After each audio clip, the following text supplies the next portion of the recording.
మేడిపండు చూడు మేలిమయుండును పొట్టమిప్పి చూడు పురుగులుండును అనే పద్యం అయితే మనందరం చిన్నప్పుడు చదువుకున్నాం కదనుల్లా అందరికి యాది కుంచుకున్నారా లేకపోతే మర్చిపోయినరా? నేను చెప్పే ముచ్చట కూడా గా మేడిపండు లాగానే ఉంటది. ఎందుకంటే హోటళ్ళ ప్లేట్లు చూడడానికైతే మిలమిలా తలతలా మెరుస్తాయి. కాకపోతే వాటిని తోమే నీళ్లు ఎట్లుంటాయో మీకు ఎరకేనా?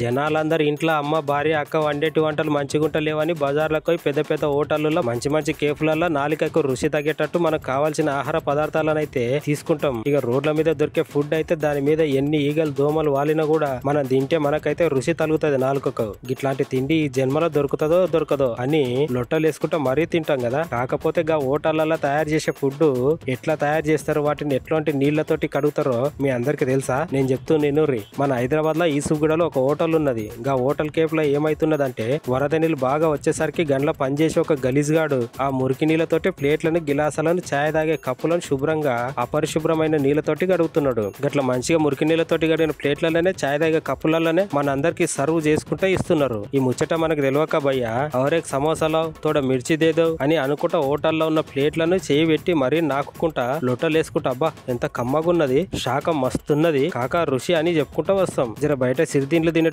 జాగ్రత్తగా చూసుకుని తినాలి. ఎందుకంటే ఈ మురికి పట్టిన ఆహారం తింటే జనాలందరూ రోగాల బారిన పడతారు. మరి చూసుకోరు ఒకసారి.